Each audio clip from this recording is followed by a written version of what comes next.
And a jury says a McLean County woman is guilty of killing her boyfriend's daughter to death. That took place at the home that Baker and Rika's father both shared. We, the jury, find the defendant, Cynthia Baker, guilty of the offense of first-degree murder. Rika Roundtree deserved better. She deserved to be loved, safe, and happy. She deserved to have a normal childhood and a life that extended past the age of 8. But Rika never got any of these. Everyone failed her, from her family to the Child Protection Services, who were called to her home numerous times. Let's explore Rika's tragic story and everything that led to her untimely death. It was January 25th, 2019, in Normal, Illinois. 8-year-old Rika Roundtree was on an ambulance en route to Broman Medical Center. When the paramedics asked why she was unresponsive, her dad, Richard Roundtree, explained that she had suffered intense stomach pains for days. However, he couldn't explain why he hadn't taken his daughter to a hospital sooner. The doctors at Broman Hospital noticed a large bruise on Rika's abdomen and decided to transfer her to a bigger hospital, the OSF St. Francis. There, she underwent surgery. It was clear that whatever was causing her the pain and ultimately falling into unconsciousness was an internal injury. Sadly, she arrived at the hospital a minute too late. On January 26th, she passed away on the operating table. That day, Dr. Matthew Fox performed the autopsy. He noted 67 scars, some new, some old. The list included a black eye. Her cause of death was listed as peritonitis. This is an inflammation of the lining of the stomach, and it's caused by an infection, a burst appendix, or a hole in the bowel. In Rika's case, it was the latter. But how on earth did she get this? The same day, Child Protection Services asked to speak to Rika's primary caregivers, her father, Richard, and his girlfriend, Cynthia Baker. They wanted to discuss the findings of the autopsy. How had Rika gotten into that life-threatening state? As you might imagine, Richard and Cynthia denied vehemently having anything to do with it. Why would they ever touch an innocent third grader? They wouldn't dare. But this was not the first time CPS was dealing with tragic cases like this, and they knew they had to interview the parents separately. When Cynthia was separated from Richard, she told an investigator that little Rika had thrown up at dinner and had trouble seeing during her last days. She also had almost fallen down the stairs, too. The investigator then asked the obvious question, why didn't you phone a doctor sooner? To which Cynthia said something along the lines of, oh, Rika often faked being sick for attention. You guys, even if this were true, it would still be a red flag that something is terribly wrong inside the family home. But it wasn't true.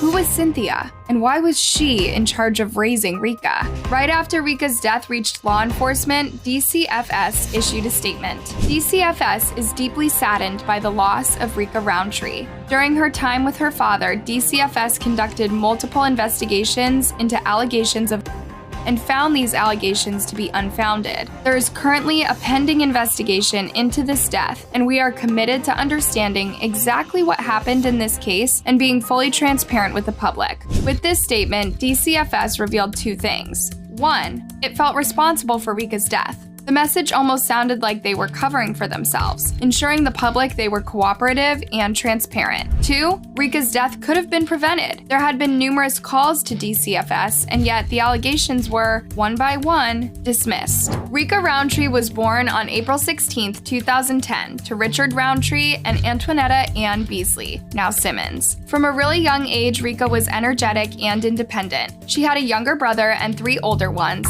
Yep, she was the only girl in this big group of bubbly kids. Rika was one of those girls who had a strong sense of caring for others and doing things herself. She would accompany her family to yard sales where she would buy strollers, car seats, bottles, and clothes for her younger brother and her dolls. She loved her dolls and cared for them as if she was their mom. This is endearing on many levels. However, it's also heartbreaking when you think Rika never received the loving care she would give her dolls. DCFS, or the Illinois Department of Children and Family Services, released a full timeline of their investigations into the Roundtree family. The story is chilling.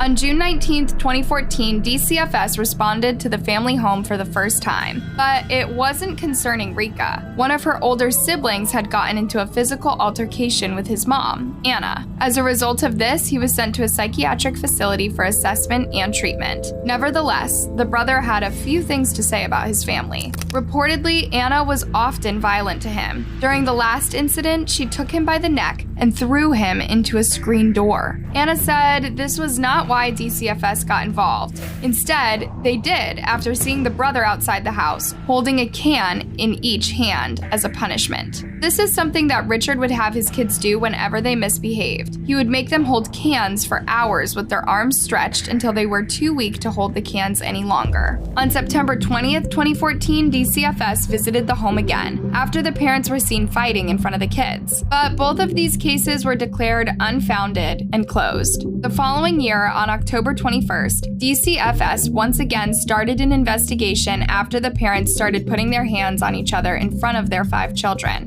Richard was arrested and charged with DV that day. Shockingly enough, after talking with him for a little bit, investigators closed this case too and released Richard. By the end of that year, Richard and Cynthia divorced, but things would only get worse from here on out. Anne was not ready to be a single mom to 5 kids. She would escape from her hardships by overindulging in alcohol. In December 2015, she was caught driving with a suspended license after running a stop sign. Just a few days later, she had a car accident after driving on the wrong side of the road. She was seriously intoxicated at the time. As a result, she was charged with aggravated DUI, and on December 18th, she started receiving emergency cash assistance from Norman Funds, a program designed to help at-risk families. 6 months later, DCFS got involved with the family once again. This time, Anne had instigated a fight between one of her sons and a neighbor's child. A DCFS investigator came to speak to the children and, by the end of the day, closed the investigation. The same year, DCFS received an even more chilling call. One of Rika's older brothers had hurt a child. And that summer, Anne lost her job at a financial institution. Desperate to make ends meet for her many children, she began dealing narcotics. On September 29, 2016, 2 undercover agents made a purchase from Anne's boyfriend, Detonay Harper, while Rika and one of her brothers were at home. As a consequence, Anne and her boyfriend were arrested, not only for dealing, but for putting Anne's children in harm's way. Anne was sentenced to 68 days in jail. Detonay was sentenced to 6 years in prison. It's safe to say Rika's life up until this point had been chaotic and filled with dangerous incidents, but this was nothing compared to what would follow. Following Anne's arrest, Rika was sent to live with her father, Richard, and his new girlfriend, Cynthia Marie Baker, and her 3 kids from a previous relationship. Cynthia was not a new face. In fact, she'd been Richard's girlfriend while he was still married to Anne. She wasn't a new face to DCFS either. In Rika's case, the key question is why authorities in 2016 sent Rika to live with her father and Baker, a woman who twice before was placed on a list of known child. It is absolutely heartbreaking that Rika was sent by the DCFS to live with this woman. By mid-2017, Rika's mother, Anne, was out of prison and would visit her daughter regularly. She saw Rika change within months. She was quieter, more reserved, and more afraid of making mistakes. It was the worst in Cynthia's presence. Rika told Anne that Cynthia was physically hurting her, and Richard was making her hold cans for hours as punishment for the most minute things. Anne tried opening another DCFS investigation in order to take her daughter back, but the DCFS closed the case as usual, and Richard was one step quicker than his ex. He obtained full custody of Rika. Now he was actively banning Anne from visiting Rika. Soon, Anne's mental health took a turn for the worse. In autumn 2017, after a series of bad decisions, she was charged with battery and forgery. 6 months later, Anne visited Rika at her school. Rika was happy to see her, but Anne felt a knot in her stomach. Rika had several marks on her face and neck, and her hair was cut army style. When Anne spoke to Rika's teacher about it, she said Rika often said she was scared to go home. Anne did her duty once more and filed a complaint with the DCFS. An investigator came to Rika's home to ask her about her injuries. Rika herself said that these were just clumsy accidents. She'd bumped her face in the medicine cabinet by mistake. she said. Here's the problem. When you interview a small child in a room next to their abusers, they will be too scared to say the truth. Child Protection Services should really know this. But infuriatingly enough, DCFS closed this case too.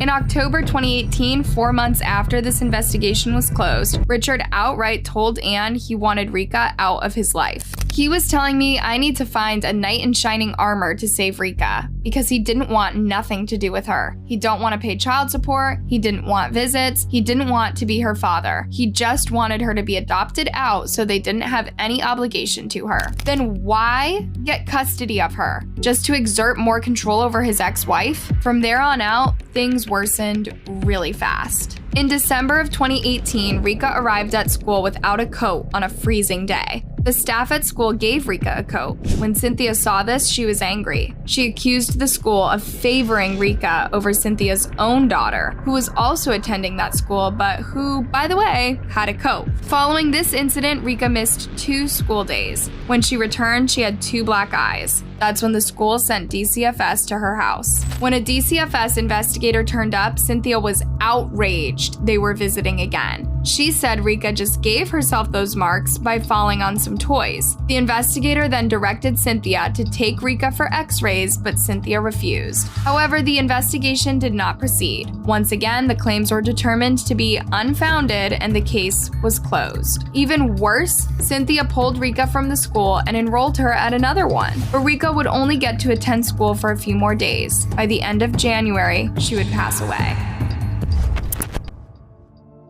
After Rika's body was released, Richard and Cynthia sent her straight to cremation. They didn't hold funeral service for her. Anne had been in prison for 18 days when her 18-year-old son called her to tell her that Rika was gone. All of her efforts to save her from that house of horrors had amounted to nothing. Richard and Cynthia denied everything and refused to speak until they got lawyers. But the detectives were able to go through Cynthia's phone, and what they found was sickening. Not only was Richard punishing Rika in unspeakable ways, but Cynthia was taking pleasure in making sure her arms were upright. While Rika was suffering, Cynthia was dancing inappropriately in front of a camera. She was recording everything. At certain points in this stomach-turning 9-minute video, Cynthia even physically hurts Rika and asks her, "Do I need to put a collar on you?" In April 2019, Cynthia was charged with murder, aggravated DB, and a few other charges. The 4 other children in her home were taken away by the DCFS. The investigators noted that the 2 teenagers also witnessed and experienced similar things to Rika. Sometimes Cynthia's teenage daughter partook in using Rika as a punching bag. She laughed in videos where Rika was naked, wet, and shivering. But as most of you true crime fans probably know, bullies are born out of hate. Court records revealed the devastating truth that Cynthia had been found to have caused injuries to 2 other children, a stepchild in 2002 and her own daughter in 2012. This was the daughter that was laughing at Rika some 7 years later. Bullies often take out their pain and frustration on people more vulnerable than them, in a desperate attempt to feel control in some part of their lives. Cynthia was a monster, and she was on her way to creating monsters. But the million-dollar question remained: how on earth did the DCFS allow Rika to live with Richard and her? Shouldn't any DCFS investigator check the history of the parents accused? If anyone would have checked Cynthia's records, perhaps they would have carried on with the investigation. Also, as the claims piled up, didn't the DCFS think, hey, maybe it's worth carrying on? How many times can you find a claim unfounded? Here's an even worse bit. Between July 2018 and June 2019, 103 children, including Rika, died within 12 months of a DCFS investigation being started. This makes it very clear that DCFS is incompetent in Illinois. Anne said, "Your only position in this world is to protect our children when the parents can't. That is your position, to pick up where we fall short." Illinois has the lowest foster care entry rate in the USA. A study commissioned after the 103 deaths were reported that DCFS staff are not empowered to recommend removal, even when they feel it's warranted. So, what do they even do? Cynthia stood trial emotionless and insisted she was not responsible for Rika's death. However, her own kids testified against her, including her 6-year-old daughter. The little girl confirmed the horror belt stories and said that she had seen her mother hurt Rika in the belly multiple times. One of those times, according to the autopsy report, was serious enough to rupture her intestines. Cynthia's 6-year-old daughter also testified how her mother would laugh while Rika cried in pain. She was your very definition of cruel. Then Cynthia's 7-year-old son took the stand and had a chilling thing to say. Rika would often complain that she was hungry. She wasn't allowed the same luxuries as her other siblings. The doctor who operated on Rika that fateful day also testified. He said that by the time Rika arrived at the hospital, it was late by several days. She was dying because of an injury sustained 3 to 5 days prior. Rika's former school staff also testified to seeing Rika lose her energy and joy of life ever since she moved in with Richard and Cynthia. By the fall of 2018, she was walking like an 80-year-old woman, they said. Then came a text message conversation between Cynthia and Richard. At one point, she asks, "Would life be better without Rika?" Several videos that Cynthia recorded at home were also played in court. Imagine what Rika's loved ones went through having to watch these. On November 19th, 2019, Cynthia was found guilty of all charges. She was sentenced to life in prison without the possibility of parole. We, the jury, find the defendant, Cynthia Baker, guilty of the offense of first degree. It's time for it to be over. I was ready for it to be done with. I'm very happy that they went with the natural life.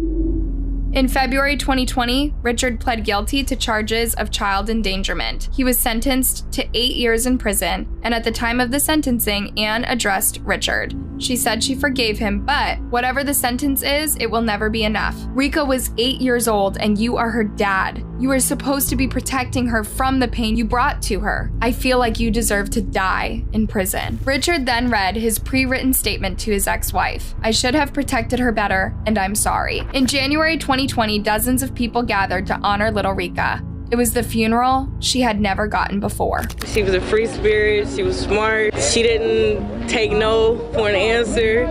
If she wanted to do it, she did do it. She never had any limitations. I would think a couple of people would come out. It's cold, but to see all the people come out and it was amazing. To this day, Anne organizes fun events in her daughter's memory. She wants Rika to be remembered as the bright, happy-go-lucky kid, not the victim of a tragic story. Her death was horrible. Everybody knows all about that, but Rika liked to have fun. She had so many years of just greatness left in her, so I just want to do this to just be open, show happiness. Shockingly, Richard was released from prison in October 2022. Is 2.5 years in prison enough for a dad who facilitated his daughter's death? As justice leaves many questions opened, let's remember Rika as a happy child who deserved better. Hey, thanks for watching. What do you think about this case? Do you know of other similar stories? Let me know in a thoughtful comment, and before